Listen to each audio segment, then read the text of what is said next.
Namur is an important global user association for automation in technology and digitization in the process industry, with 170 member companies around the world. And in the meantime, the cooperation between Namur and the equipment industry is also very close.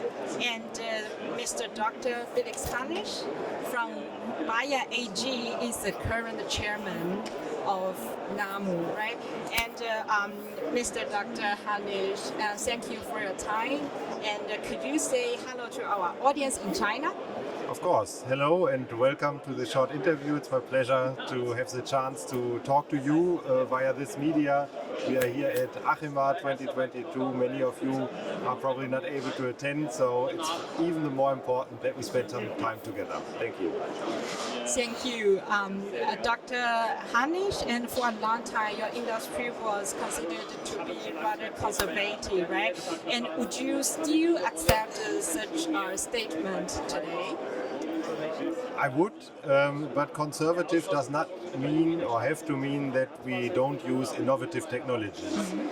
The process industry is one that handles with very many very critical processes, so protecting the environment, protecting the safety of our communities and our people always requires to put safety first, and that's where a lot of this conservatism comes from. But at the same time, we are very innovative in our products and the technologies we use, definitely. And exactly, I just heard your presentation and about all the innovations from your side, right? And I'm looking forward to also for the further development from your side. And the corona pandemic has changed a lot of things. And what impetus has the pandemic given your members with regarding to digitization? Yeah, I think as in many areas, it showed what all is possible. In areas where we may have been a little bit too reluctant before, we've now seen it works. That can, of course, mean how we meet, how we interact, but also topics like remote operation, autonomous operation have gotten a big push. We have here the robotic challenge next door to the booth where we are currently. Another example where we use innovative technologies to also augment our own people in the field.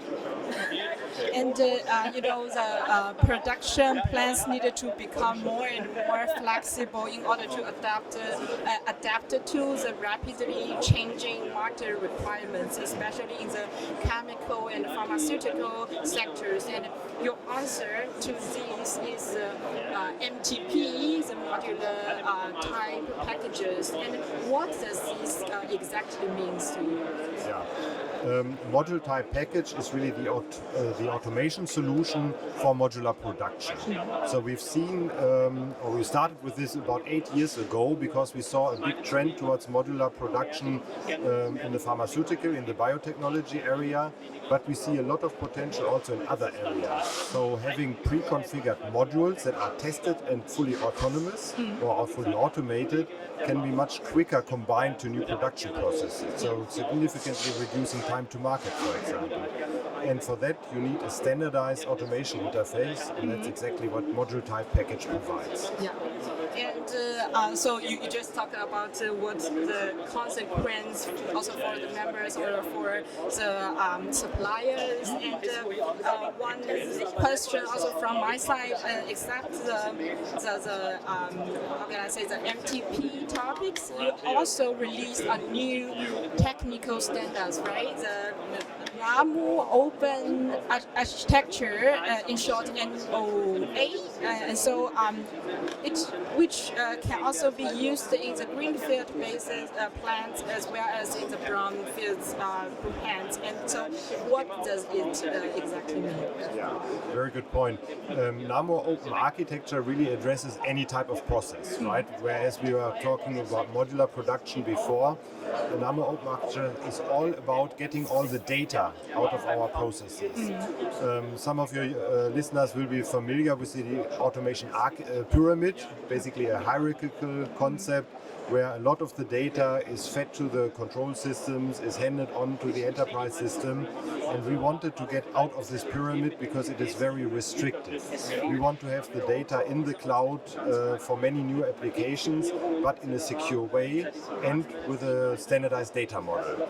Both can be achieved with Namur open architecture, getting additional measurement values from your field devices and making them available readily in the cloud for very efficient and easy to implement solutions. Wow, that sounds very genius. And are there any other trends or innovations that you would like to share with our audience in China?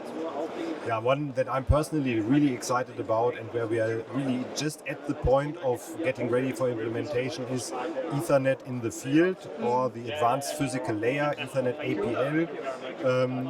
As many of your listeners will know, we use many of our instruments on very slow bus systems or even analog instrumentation or analog signals, and now we bring Ethernet to the field, much more data throughput, at the same time preserving a very safe environment, being explosion proof, and being able to install that in a very rugged environment, dirty, high temperature.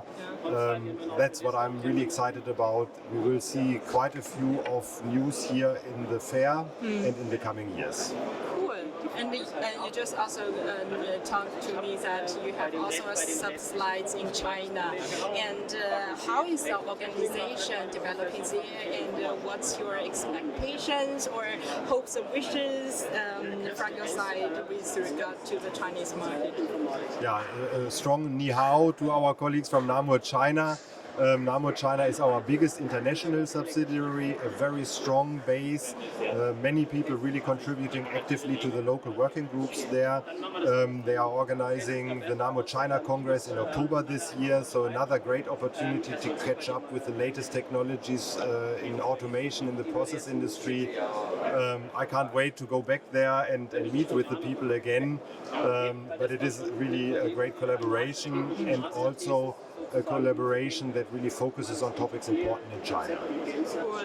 I'm so looking forward to all the developments from your side, and many thank you for your time and for the very interesting insights from your side, and wish you all the best for the future. Thank you so much.